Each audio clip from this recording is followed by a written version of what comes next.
Hi folks, I'm Jason and this is my daily vlog called Living with CMT. I hope you enjoy. Evening folks, it's just after 9 o'clock on Monday evening. It's been a quiet day today, but it hasn't been uneventful.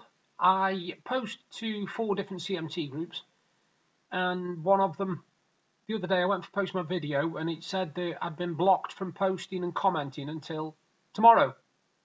And couldn't figure out why, so I decided to friend one of the admins and message them, and apparently they said that I'm posting too often again. One post a day is too much, so I'm not posting once a day no more on there because I don't need the negativity, to be perfectly honest with you. They seem to concentrate more on the physical side of CMT. They don't realise that it affects people mentally, and that 37 subscribers agree with me. Obviously 37 subscribers tune in and watch my blog, they listen to me talk on vlog. So it was weird because I actually said to her, obviously you concentrate more on the physical side and you aren't bothered about the mental side of it, because it was the vlog that got me out of my anxiety and my depression. And she sent me a really strange one back saying, "I'm so glad you understand." So I must have been right. They obviously don't give a toss about the mental side of CMT, which is a shame really, because it does affect people mentally, I'm proof. And there's also a lot of people on the groups I've noticed who actually say the same thing.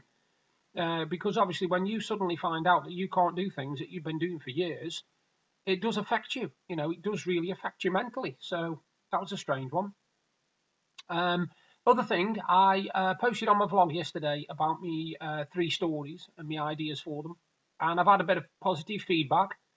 My wife's always wanted me to continue with the Cloud Kingdom series because I wrote the first chapter of that some time ago, and I don't know where it went. I can't find it anywhere, but I did actually have it on my computer.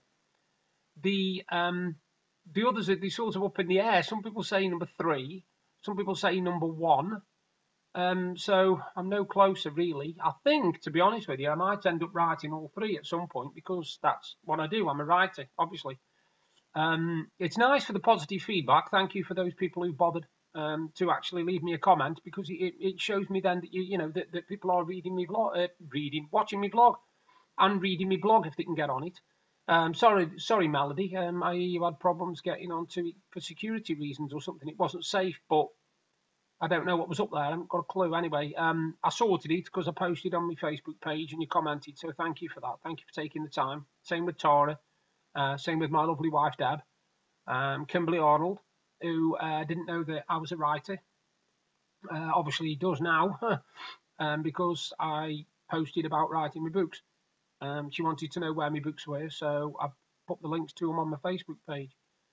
Now, coming up is a movie review for a film which has been slated in most places, and it's called Annihilation. Movie review coming up. Now, after watching Call the Midwife tonight, because we taped it from last night, we decided to go on Netflix and have a bit of a scroll, see if we could find something to watch, because I haven't done a movie review for a few days. And we found a film called Annihilation. Now, it's been in my list for a little bit, and it's been in Deb's list for a little bit. And it stars Natalie Portman and Jennifer Jason Leigh. Now, Jennifer Jason Leigh, I've liked for years.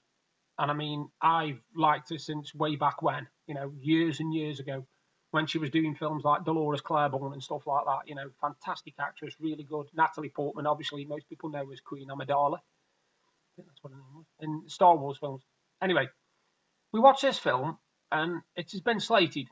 Now, personally, I would give it either a 7 or an 8 out of 10, because it's a fantastic concept. People said that it was concentrating more on CGI and special effects than it was actually on story. I completely disagree with that. I thought the story was very clever.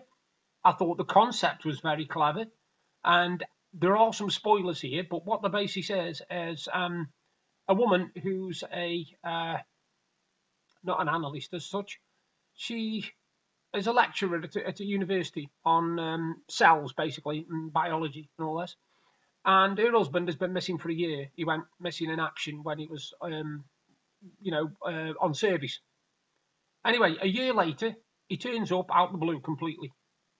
No word of when he's coming back. He just turns up and walks into the room where she is, in the house, when she's decorating it. Anyway, about 5 minutes after that, he starts coughing up blood, and something goes completely wrong. And when they're on the way to the hospital, some cars pull them over and they get taken, bump, and she gets knocked out.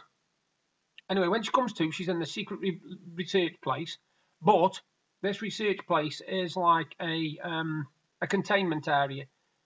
Now, from this containment area, you can see this vast, weird coloured lights and God knows what, where the land used to be. And apparently they've sent people in there and nobody's come back because something happened where a meteor landed near a lighthouse, and all of a sudden this light started flaring up. This, like, they call it the shimmer, and it spreads. And they can't stop it from spreading. It's getting bigger and bigger and bigger, and eventually it's obviously going to cover the world, etc. Now, it's about her and 1, 2, 3, 4 other women who are psychologists. Sorry, Natalie Portman is the woman, and Jennifer Jason Leigh is like the head of the group. She's a psychologist, and she's going in there with these 4 other women. Now, they've all got, I'll put it as baggage, but they've all got problems and reasons why they're going in. They haven't got much hope of coming out alive, and what they've got to do is go in, find out what's going on, try and get to this lighthouse and find out what's going on there. Anyway, what is going on is great. It's really, really good. It's very, very clever. It's a concept I've not seen done before, and it's very, very good. It's worth watching. And like I said, I would give it 7 or 8. Now, the only trouble is people assume that every film, I keep saying this every time I do a review, I don't know why, but they want it to have a happy, happy, nicey, nicey ending, everything wrapped up in a little bow. This is another one of those that isn't like that. You know, it leaves questions, and a lot of people just don't like having questions left at the end of films. I thought it was brilliant. Me and my wife totally enjoyed it. We really, really did. From start to finish, there's a couple of confusing bits in it, but once you get your head around it, it's really, really good. It's well acted. There's just the right amount of suspense in it to keep you on the edge of your seat thinking, what the hell is going on, you know? But yes, all in all, I would say 7 or 8 out of 10.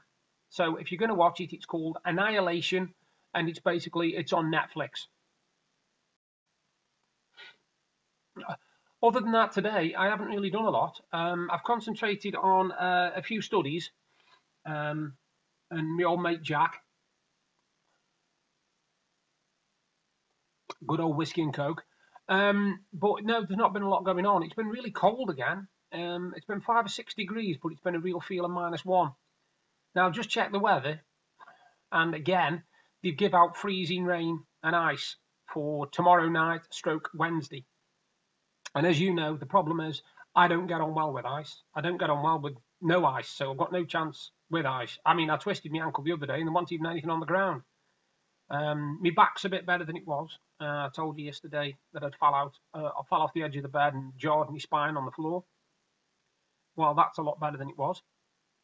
I'm enjoying my Ken Dodd book at the moment. Now, the thing is about reading Ken Dodd book is, at first, it's very long-winded. The first couple of chapters are basically a history of comedy acts since they first started way back when, and how it's all come from, you know, music hall to bloody cabaret and God knows what else. It's basically a history of that.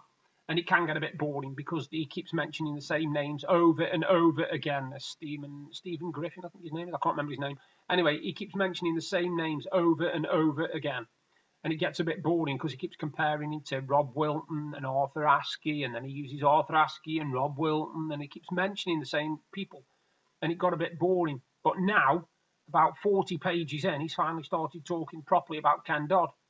His life, you know, we started with his childhood and stuff, so it's getting a bit interesting now. But I don't really, I don't mind so much, but I just wished I'd have known what the book was going to be like for the first 40 pages, because it really was quite boring, actually. I'm not saying the subject's boring, because the subject isn't boring. If I wanted to read a book on the history of comic acts, then it would be fantastic, but I don't. I want to read about Ken Dodd, you know, not anybody else. If I wanted to read anybody else, I'd read their biography, not his. Anyway, like I said, I'm not doing anything else tonight. I watched some more of me 2 Ronnies last night, and the jokes get worse, the humour gets worse. And what's funny is I was watching it last night, and of course, one of the main dance group on there is Pam's People.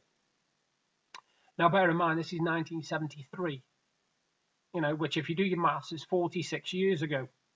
Now, that means them young women that you're sort of looking at and going, for, are now probably 70. They are probably 70 years old, maybe a little bit older.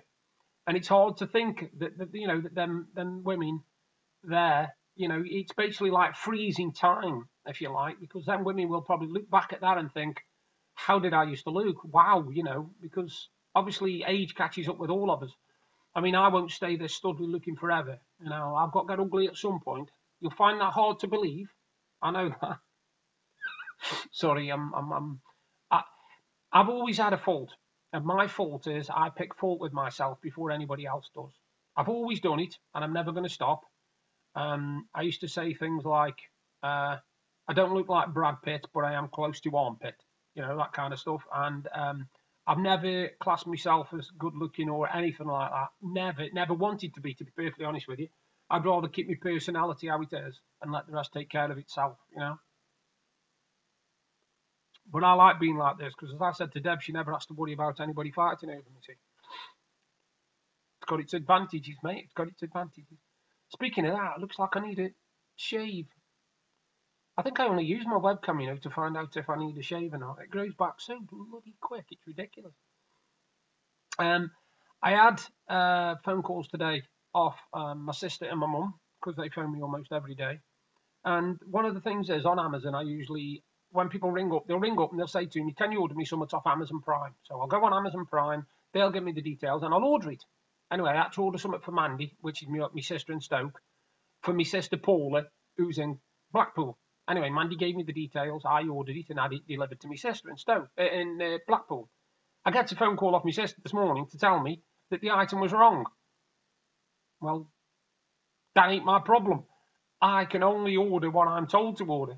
So I asked her if she'd had a word with my other sister, the one who'd actually told me to order it, and she said no. And I said, well, talk to her first, because it isn't my fault. I haven't ordered the wrong item. I've ordered the item I was told to order. If it's the wrong item, that ain't my fault. So that was a bit of a baffler. But yeah, like I say, that's I think that's about it for tonight. So I've done a nice movie review there for you, Annihilation. Give that a crack at 7 or 8 out of 10. I can't make up my mind because, like I say, it's really, really good and worth watching. So you all take care. Thank you for all the positive feedback and the comments. And if you keep commenting and liking the vids, I'll keep doing them. You all take care. Best wishes to all of you. Thank you for watching my daily vlog. I hope it was informative and interesting. If you like what I'm doing, then you can subscribe to my channel by clicking there. And if you want to see exactly what I was talking about yesterday, you can look up there. Bye for now.